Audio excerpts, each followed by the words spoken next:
Bonsoir. Ce soir, j'ai un message à vous délivrer. Il n'est pas difficile, il n'est pas très facile à dire. Alors surtout, vous ne me coupez pas la parole. Voilà, voilà, il n'est pas facile à dire et il ne sera pas facile à entendre. J'ai eu ce message à l'occasion d'une hutte de sudation quelques jours après le tremblement de terre au Maroc. Et ce qui est rigolo, c'est que, enfin si on peut le dire comme ça, ce qui est rigolo, c'est que juste avant d'entrer dans la hutte de sudation, une personne m'a dit, voilà, au Maroc, juste avant le tremblement de terre, il y a eu des ovnis qui ont été vus et des médias auraient dit que le tremblement de terre aurait été à cause des ovnis.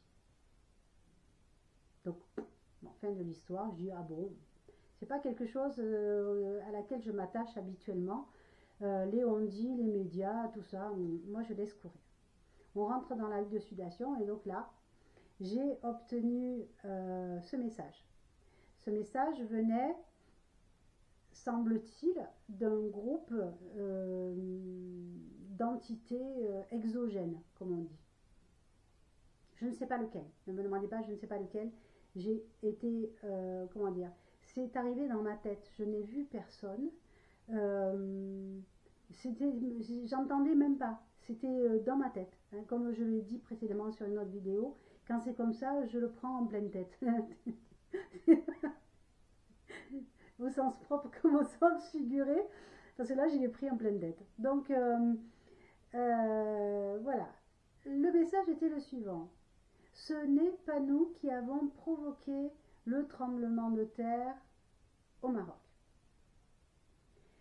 L'entité m'a dit nous tenons trop à l'intégrité de la planète Terre pour pouvoir y porter préjudice, car tout ce qui se passe sur la Terre a des répercussions sur notre propre biotope. Et donc on est là au contraire pour veiller à l'intégrité de la Terre. Et c'est là l'importance du message, et c'est ça qui va aller induire la suite de notre conversation.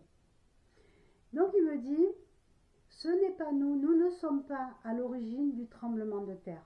Par contre, effectivement, ce tremblement de terre pourrait ne pas être d'origine naturelle, mais quoi qu'il en soit, il n'est pas lié à une technologie extraterrestre. Alors là, première chose qu'on se prend, si c'est pas naturel et si c'est pas extraterrestre, ça veut dire que c'est terrestre. Ça veut dire que des gens auraient eu intérêt à provoquer ce tremblement de terre. Bon, on va pas polémiquer sur la question, c'est pas ça l'objet du message. Donc il nous dit, et d'ailleurs, à l'humanité de prendre garde, de s'éveiller spirituellement, de faire attention à la planète. Comme je l'ai dit, tout ce que nous faisons sur la planète, tout ce qui est radiation, même les égrégores que nous provoquons. C'est-à-dire que quand nous faisons un égrégore positif, tout le monde est content parce qu'on envoie un égrégore positif et ça impacte pas seulement la Terre, mais l'univers tout entier. Ça, c'est ce qu'on apprend en physique quantique, comme quoi une onde ne s'arrête jamais et elle rebondit partout, elle va partout. Donc, ce qui se passe sur la planète Terre impacte l'univers. Mais quand il y a des résonances négatives, voire des égrégores négatifs, ou des activités électromagnétiques qui vont porter préjudice à la Terre, et donc en cela qui vont porter préjudice à l'univers, et bien là, les entités, les populations impactées pourraient très bien venir et tenter de nous empêcher de continuer. Et la sauvegarde du genre humain va tenir à sa capacité de préservation de la planète. Alors fort heureusement, il m'a ajouté à la suite, fort heureusement, vous êtes nombreux à être éveillés spirituellement et vous êtes nombreux à veiller sur la planète. En cela, vous sauvez le genre humain. La échappée belle, hein, d'accord? Ça, c'est une chose. Et du coup, j'allais profiter, moi, pour poser une question. J'ai dit, mais comment ça? Alors, le genre humain, il est protégé. Il m'a semblé entendre dans une conversation d'un channeleur que, en tant que race déclarée intelligente, nous étions protégés par les lois qui règnent dans l'univers, qui est de ne pas faire de prélèvements, de trafic en tout genre, d'essais génétiques et compagnie. Comme nous le faisons sur la Terre, hein, avec les accords où on ne doit pas utiliser d'armes chimiques, mais on peut utiliser, on peut tester nos propres armes sur notre propre population. Ça, c'est quelque chose qu'il faut savoir aussi, c'est que nos chers gouvernants peuvent tester leurs armes sur leur population. Merci. Donc, eh bien là, on est un petit peu dans le même goût. Je dis, mais... Et les abductions, alors, si on est classé être vivant intelligent, donc régi par les lois qui ont été mises en place au niveau interstellaire, ou je ne sais pas quel peut être le mot, comment se fait-il qu'il y a toujours des abductions? Et là, il m'a répondu, des chefs d'État ont pris des engagements avec certains groupes d'entités exogènes en l'échange de technologies extraterrestres. Donc on fait allusion aux armements un peu bizarres qui sont sortis du chapeau et à la rétro-ingénierie.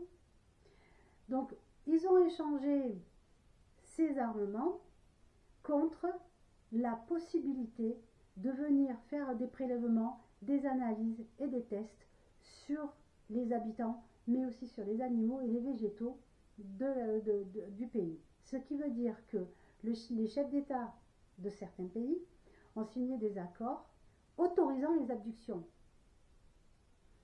Et donc il me dit, en cela, dans la mesure où il existe un contrat, eh bien ce contrat ne peut pas, n'est pas régi par la loi interstellaire. Donc ils ont le droit.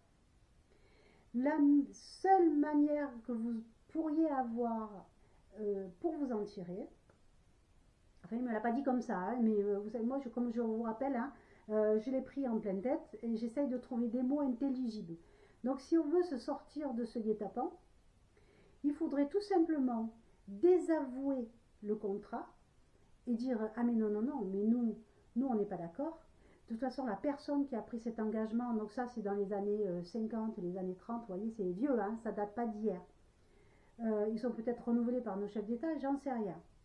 Quoi qu'il en soit, si on veut sortir de ça, il faut tout simplement qu'on dise nous ne sommes pas d'accord avec ce contrat. En cela, on désavoue le chef d'État dans sa capacité à prendre de tels contrats en notre nom. À ce moment-là, l'autorité du chef d'État est désavouée par son peuple pour cette question-là et le contrat devient nul.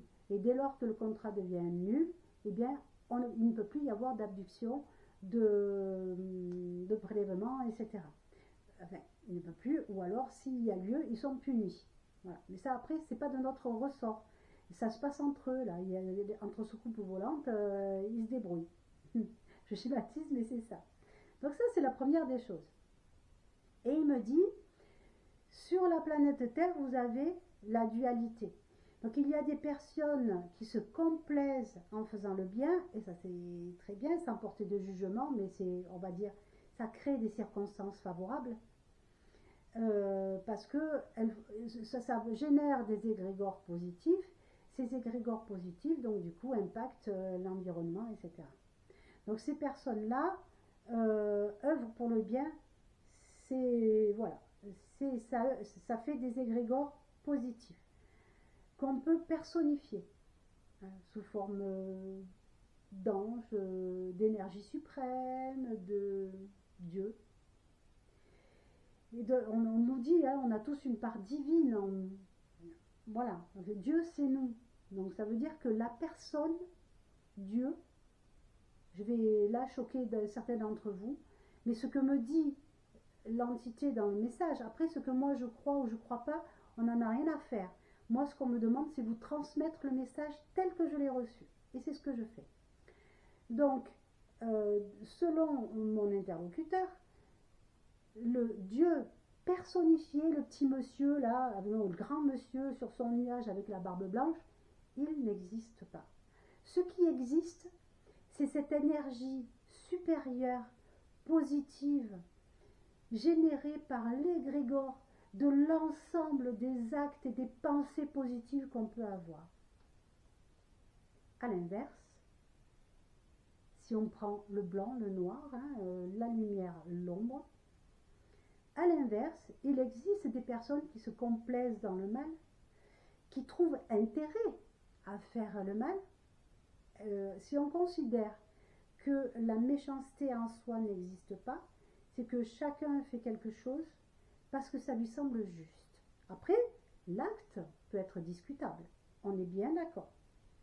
Mais ce qu'il faut tenir, ce qu'il faut avoir à l'esprit, c'est que quel que soit l'acte, la personne qui le fait parce que ça lui semble juste. Et donc à partir de là, on va essayer peut-être de comprendre pourquoi elle fait ça, et puis essayer de lui faire entendre que son acte est discutable, bien évidemment. On ne peut pas tout, ça ne nous donne pas l'obligation de tout accepter. Attention, je n'ai pas dit ça. Mais bon, ça nous enlève l'aspect émotionnel.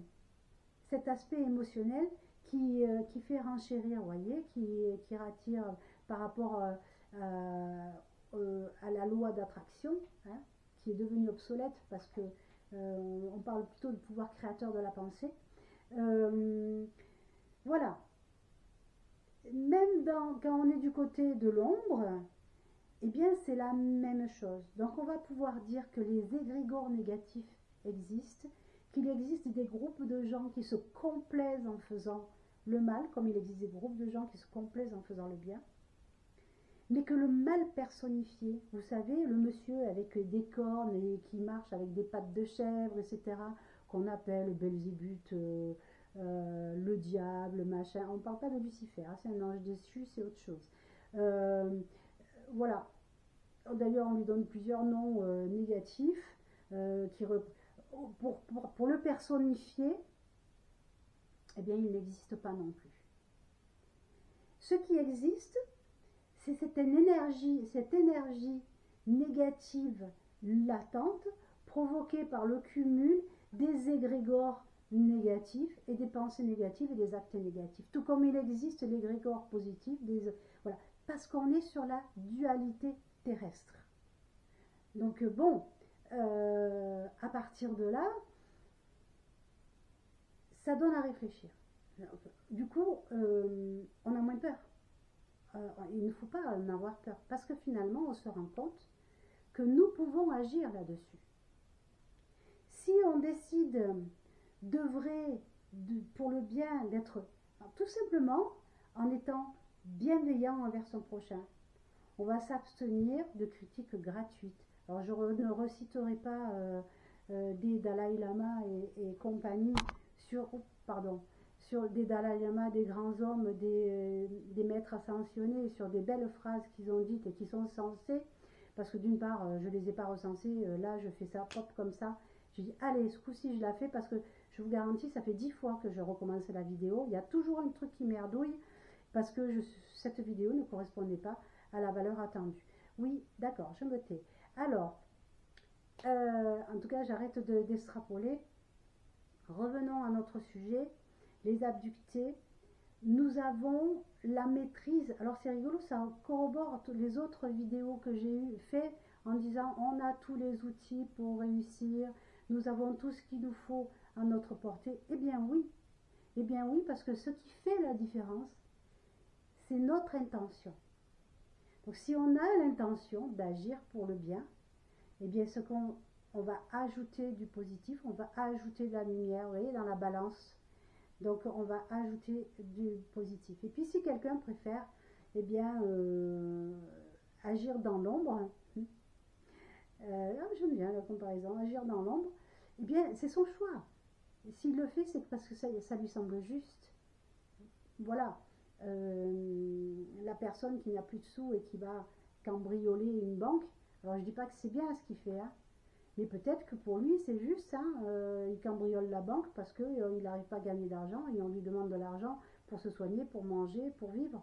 Donc ça peut lui sembler juste d'aller le prendre, cet argent, puisque personne ne veut lui donner par le biais d'un travail. Je ne défends pas du tout les criminels en cela, mais ça fait partie des exemples possibles. Et donc ce qu'il fait, même si ce qu'il fait est discutable, pour lui, ça lui paraît juste.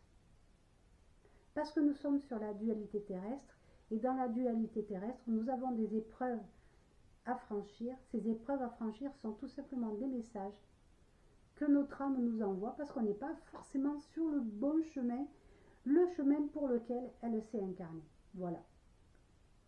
Je crois que j'ai transmis l'ensemble du message et que je n'ai rien oublié. Alors oui, j'ai cité un peu Lucifer, qui est un ange déchu. Ok, non, c'est pas... voilà, je maîtrise pas bien le sujet, mais vous pouvez aller chercher sur internet l'histoire de Lucifer. Ça pourrait vous faire changer de vision. Il n'incarne pas le mal. Tout simplement, il demande à la personne qu'est-ce qu'elle veut vraiment. Et si quelqu'un fait le mal, de toute façon, il le fait en son âme et conscience. Il prend sa décision et il l'assume. Ça ne sert à rien d'aller dire c'est la faute d'un tel, c'est la faute d'un tel. Il faut qu'on assume ce qu'on fait. Si un jour on se trompe, on peut dire ben, je me suis trompé, là je me suis loupé, c'était pas bien ce que j'ai fait, je présente mes excuses. Voilà. Hein. Ça n'oblige pas à pardonner. C'est toujours pareil, on dit il faut pardonner. Il faut surtout se pardonner à soi-même d'avoir de s'être mis dans la situation. Mais là c'est encore un autre sujet, je m'égare. Merci de me le rappeler. Oui, ils sont là, ils y veillent parce qu'ils ont envie que le message soit publié. Hein. Ça fait tellement longtemps, ouais, ça date, hein, le tremblement. Ça fait longtemps que j'hésite et que j'arrive pas à le faire. Ok, je me tais. Je suis une bavarde en fait. Voilà. Donc surtout, ne tirez pas sur le messager. Je n'ai pas interprété, je n'ai fait que expliquer le message que j'ai reçu, hein, que j'ai pris en pleine tête à ce moment-là. Je ne porte aucun jugement et je ne dirai pas si je suis pour ou si je suis contre, parce que de toute façon, on ne me le demande pas. Et puis ça... non, je ne peux pas dire ce mot-là. Trouvez-en un autre. Ouais, ça coincerait. Voilà, c'est le mot qu'on m'a donné. Ça coincerait le processus si je donnais mon avis. Donc je ne donne pas mon avis. C'est bizarre ce mot. Donc voilà. Donc, je vous souhaite à tous une excellente soirée. Il va y avoir du nouveau parce que c'est pas les seuls messages que j'ai eus. Il va y avoir du nouveau dans les prestations que je vais fournir. Je vais du coup créer un site internet où il y aura l'ensemble des choses que je suis capable de faire pour venir en aide aux personnes qui me solliciteront. Pour l'instant, il n'est pas question de prix à payer parce que je gagne ma vie à côté. C'est juste pour venir en aide aux gens. Voilà, pour l'instant, c'est la mission. C'est non pas ce qui m'est requis, c'est ce que j'ai envie de faire. Voilà, c'est la nuance. On ne me le demande pas. On m'a donné la possibilité de. C'est un vœu que j'ai fait il y a longtemps et qui se concrétise aujourd'hui. Merci, merci, merci. Merci la biche qui m'accompagne, qui est l'animal de pouvoir qui s'est montré dernièrement et qui m'accompagne. Merci à la biche de m'aider dans mon chemin. Et voilà. Donc, dans ce que je vais ajouter, hormis les tirages que j'ai déjà proposés, c'est s'il y a un endroit qui est habité par quelques esprits multiples et variés, eh bien, je suis habilitée à les aider à partir et à régler le problème.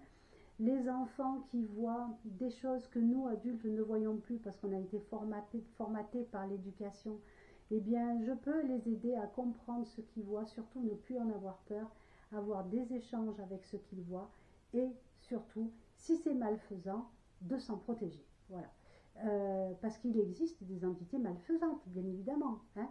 Ce que les enfants voient, ce ne sont pas uniquement des fantômes. Il existe des entités exogènes qui ne sont pas comme nous prisonniers de la matière et qui savent très bien se montrer par télépathie. Ouais, c'est ce qu'on m'a dit. Se montrer par télépathie et donc faire peur, manipuler des gens. et notamment les enfants. Donc, eh bien, si je peux aider un gamin, deux gamins, même si c'est que un ou deux, hein, eh bien, j'aurais accompli ma mission. La mission que je me suis fixée. La mission que je me suis fixée. On est bien d'accord? Ça ne m'est imposé par personne. C'est ce que moi je choisis de faire. Si je suis sollicitée, tant mieux, je serai contente. Et si je ne suis pas sollicitée, eh c'est que personne n'a besoin, donc tant mieux, je suis contente aussi. Voilà. Le soin à distance, il y avait un petit peu encore, ouais, ils m'ont dit, et le soin à distance, il y a encore un petit peu du syndrome de l'imposteur là, mais sollicitez-moi, peut-être que le fait d'être sollicité, ça déclenchera le truc. Parce que j'entends oui, oui, tu es parfaitement capable. Ben, je suis parfaitement capable, à ce qui paraît. Donc, j'arrive pas encore à l'accepter et à l'afficher. Voilà. Je vous souhaite une excellente soirée et je vous dis à très bientôt. Au revoir.